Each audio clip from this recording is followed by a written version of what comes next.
Да си кажеме за трговијата со луѓе која зема замав и според статистиката е се поприсутна и во Македонија. Но на почетокот би ја замолил нашата гостинка на која велам добре дојде, добро утро. Добре дојдовте во утринската програма на Телма, Бојана Божиновска-Силјановска од Македонското здружение на млади правници. Би ве замолил за кус коментар на последните вести од Брисел, постојнокешните случувања во седиштето на Европската Унија. Јасно е дека нема датум за старт на преговорите за Македонија ниту во оваа 2021 година. Би сакал да ве прашам како млад човек, како дама која работи во граѓанска асоциација, во граѓанскиот сектор, дали сте разочарани од тоа? Најпрво да кажам добро утро и од мене. Мило ми е што сум денеска овде со вас. Како млад човек, поточно како родена во Северна Македонија, во Република Македонија тогашна, дефинитивно може да се насети благо разочарување во поглед на тоа дека од кога знам за себе се зборува за Европска Унија, се зборуваше и за НАТО, добра и тоа го постигнавме, така што дефинитивно ќе биде добро Европската Унија конечно да ги увиди нашите заложби, меѓутоа и ние да го постигнеме она што го ветуваме како држава и меѓутоа и према младите. Така, дури и најпосветените и најистрајните на европскиот пат губат верба и му прават место на растечкиот евроскептицизам, по се што го доживеавме во изминатите години. Добро, да се вратиме ние на темата која е во ваш домен, ваша специјалност, а тоа е трговијата за луѓе. Зашто сте одговорна тој сектор во Сдруженијето на млади правници? Колку јавноста знае за опасностите од овој феномен и сериозно прекршување на човековите права? Бидејќи кога ќе се спомене трговија со луѓе, луѓето најчесто помислуваат на сексуалната експлоатација, меѓутоа се поприсутна и порастечка е трудовата експлоатација, односно оние сезонски работници се често пати жртва на трговија со луѓе. Токму така многу убаво го опфати ова. Македонското здружение на млади правници е организација која што работи генерално на застапување на човековите права, меѓутоа и трговијата со луѓе е една од темите која што ја опфаќаме во нашата работа. Не сметаме дека јавноста е доволно свесна и тоа не се однесува само на нашата земја, туку се однесува генерално како глобален тренд.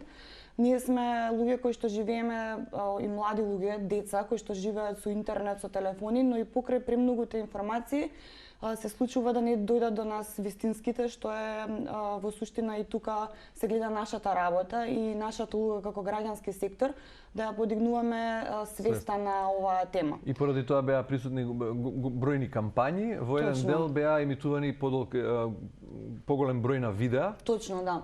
Би замолил сега од режија да видиме едно најкусо видео, само колку запознавање на јавноста за што станува збор. Рани сместувања, не се договоривме така. Дали имам право да го пријавам? Твоите права се засадени. За работничките права нема сезона.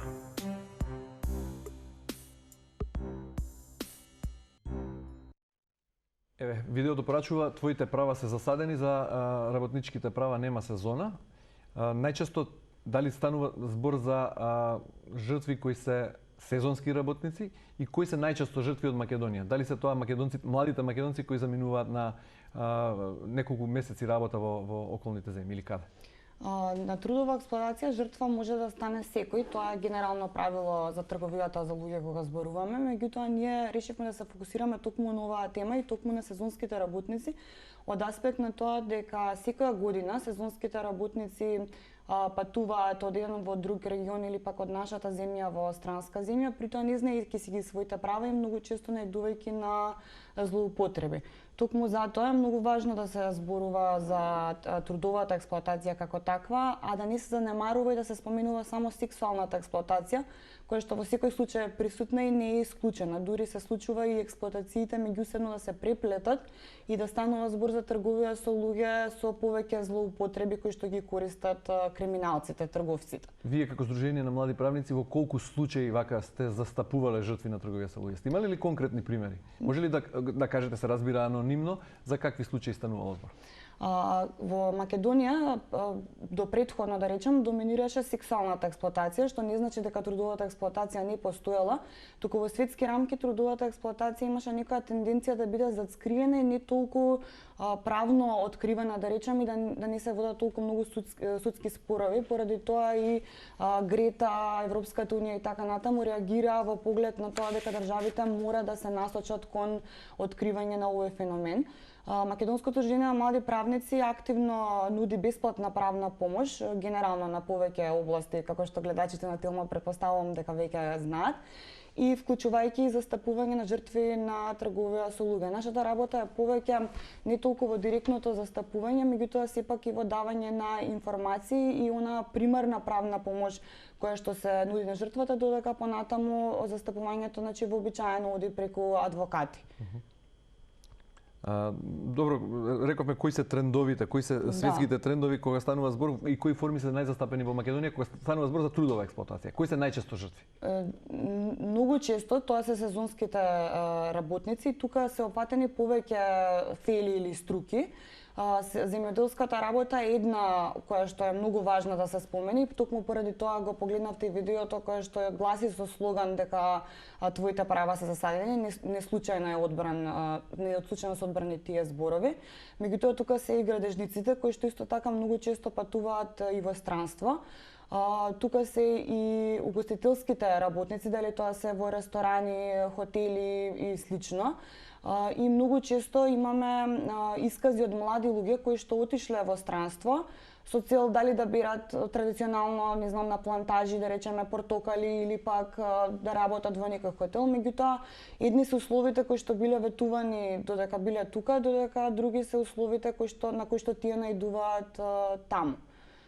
Така, жените и девојките, најдов еден податок кога се подготвува за разговорот, се 99% од жртвите на секс индустријата, а 58% на другите сектори на експлоатација.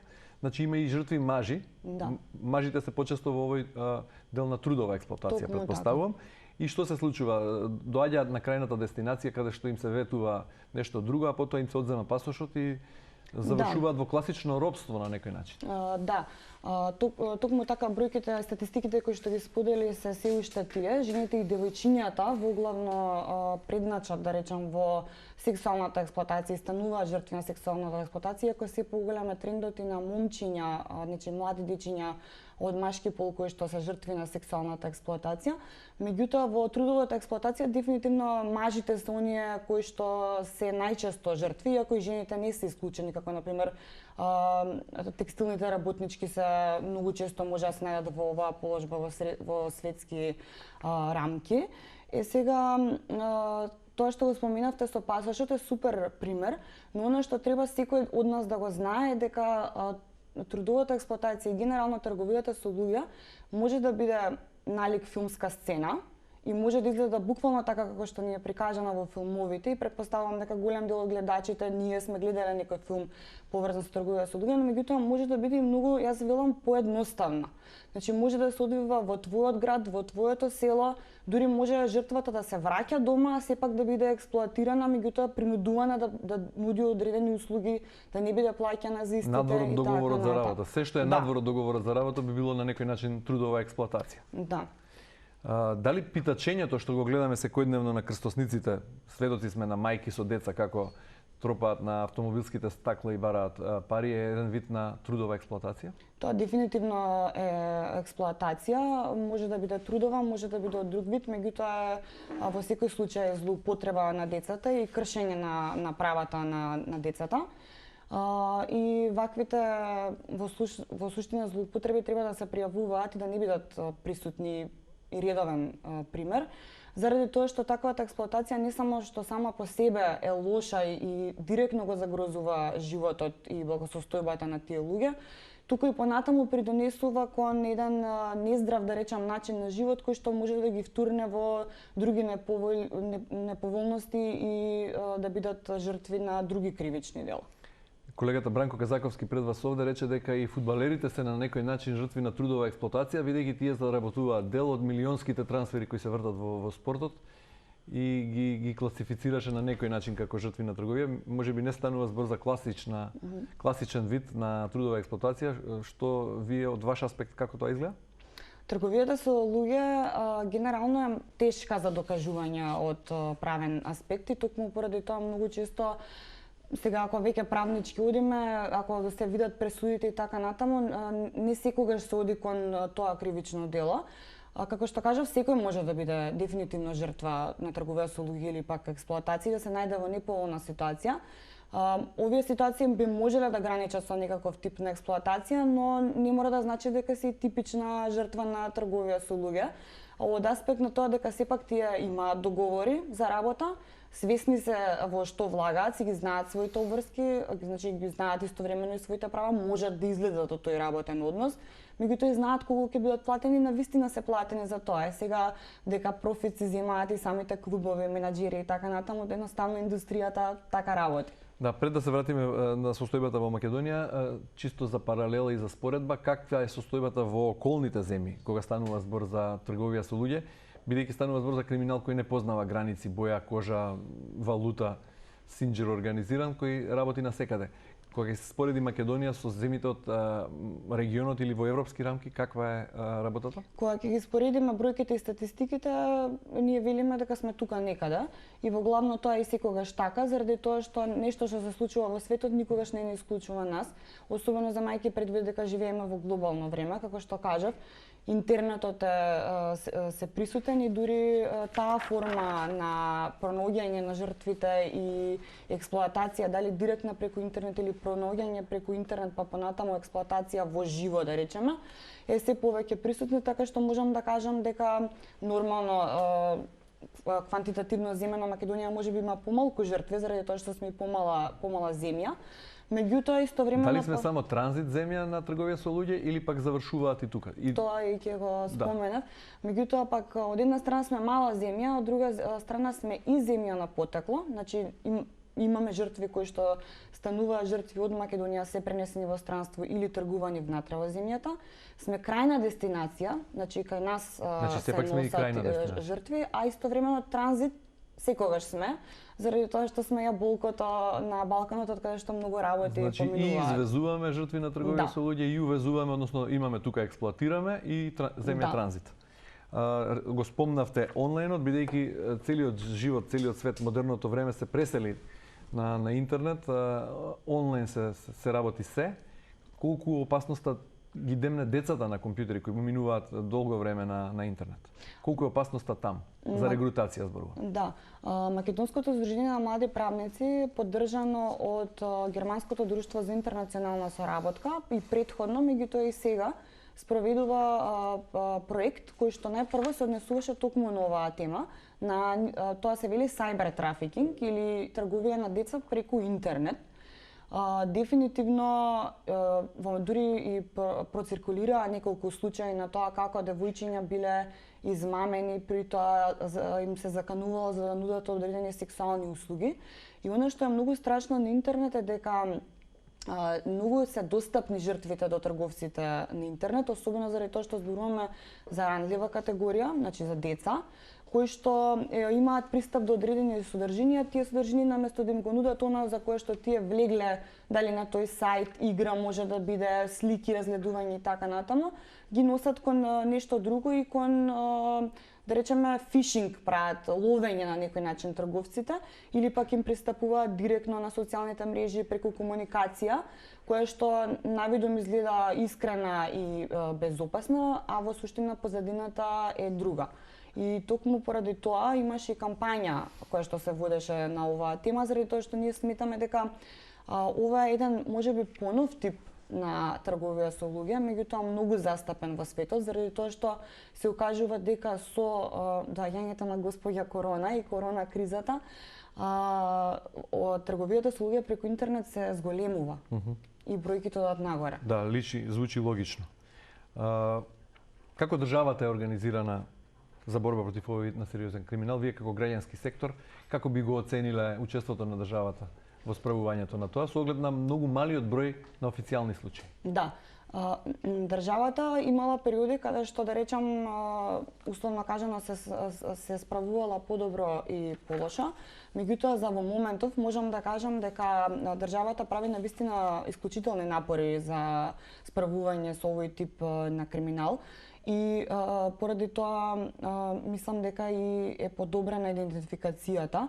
Истовремено повторно се реорганизираше и почна повторно да функционираат мобилни тимови за борба против трговија со луѓе, кои што се мултисекторски, составени од представници на полиција, социјални работници, невладин сектор, со цел поголема идентификација, меѓутоа и превенција на ова навистина страшно кривично дело кое што ги засега граѓаните. Велите државата прави се и многу големи напори и дава резултати, меѓутоа статистиката вели дека до минатата година во Македонија се регистрираат едва и неколку едноцифрена бројка на случаи на трговија со луѓе.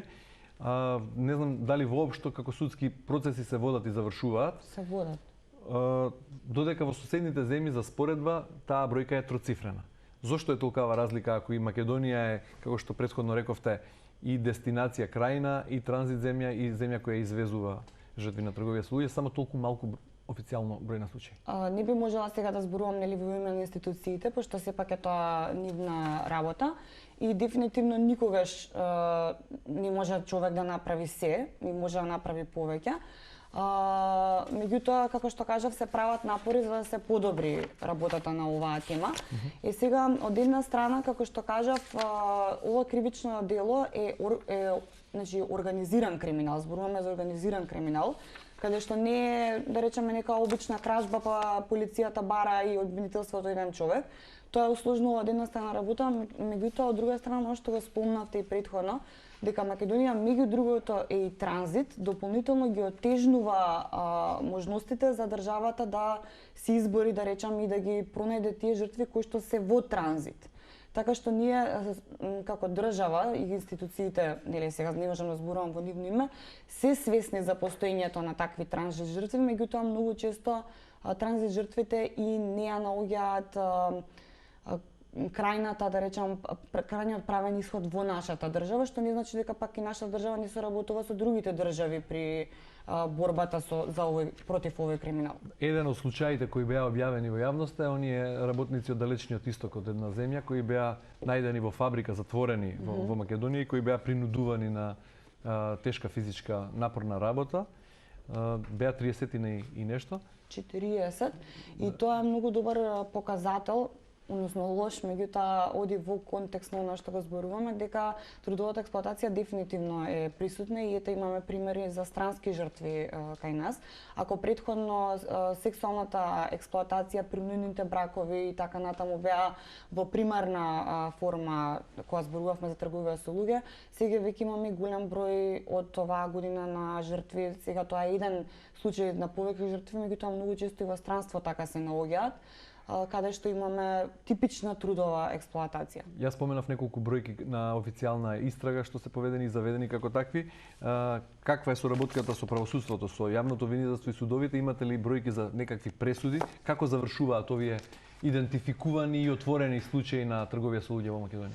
Во моментот не би можела да зборувам за бројки за судовите. Ние со правосудството генерално соработуваме како здружение, но оваа тема можеби не толку детално да кажам, меѓутоа имаме повеќе анализи, извештаи кои што ги правиме на оваа тема и така натаму.